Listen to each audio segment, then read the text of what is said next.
மயிலாடுதுறை மாவட்டம் தரங்கம்பாடி தாலுகா செம்பனார் கோயில் ஊராட்சியில் தலைவர் விஸ்வநாதன் தலைமையில் கிராம சபை கூட்டம் நடைபெற்றது.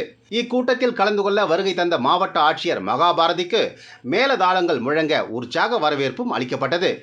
இந்த கூட்டத்தில் தீன்தயாள் உபாத்யாய் கிராமப்புற திறன் பயிற்சி திட்டம், தூய்மை பாரத இயக்க திட்டம், ஜல்ஜீவன் இயக்கம் உள்ளிட்ட 14 திட்டங்கள் குறித்து விவாதிக்கப்பட்டது. அப்போது பேசிய மாவட்ட ஆட்சியர் மகாபாரதி, நீங்கள் வசிக்கும் பகுதியில் கள்ளச்சாராயம், போதைப் பொருட்கள் விற்பனை செய்யப்படுவதை அறிந்தால் கட்டுப்பாட்டு அறை எண் 1077 என்ற தொலைபேசி எண்ணிலும் 7092255255 என்ற வாட்ஸ்அப் எண்ணிலும் தொடர்பு கொண்டு தெரிவிக்கலாம் என்று கூறினார். முன்னதாக சமூக நலத்துறை சார்பில் பெண் குழந்தைகள் பாதுகாப்பு தொடர்பான உறுதிமொழியை ஏற்றுக்கொண்டதுடன் நலத்திட்ட உதவிகளும் வழங்கப்பட்டன.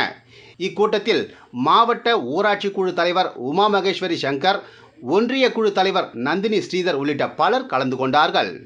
கருக்கொலை போன்ற நிகழ்வுகளை தடுப்பே நிலவும் எவ்வித பாலின வேறுபாடின்றி சுதந்திரம், சமத்துவம், அதுல போய் அந்த போதைப் பொருளுக்கு அது இன்வால்வ் ஆகிட்டாங்கன்னா அவங்களுடைய எதிர்காலம் நிச்சயமா கேள்விக்குரியாது.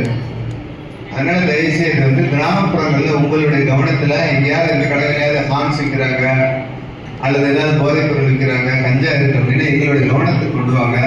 இங்க லோக்கல் பிரசிடென்ட் கிட்ட சொல்லலாம், செக்ரட்டரி சொல்லலாம், பிஓட சொல்லலாம், போலீஸ் சொல்லலாம், எங்ககிட்ட சொல்லலாம், பிடிஓட சொல்லலாம். நாங்க இமீடியட்டா நடவடிக்கை எடுக்கிறோம். மாவட்ட நிர்வாகம் தொடர்ச்சியாக கண்காணிப்பு நடவடிக்கை இருக்கு. நம்ம கட்டுப்பாட்டு அறை இருக்கு, 24 மணி நேரமும் 1077 கட்டுப்பாட்டு அறை இருக்கு. அதாவது டோல் ஃப்ரீ நம்பர்ஸ் இருக்கு, வாட்ஸ்அப் நம்பர் இருக்கு, புகார் அளிச்சிருங்க. ஸோ அதுவும் நம்ம தீவிரமாக நடவடிக்கை எடுத்துட்டு இருக்கோம்.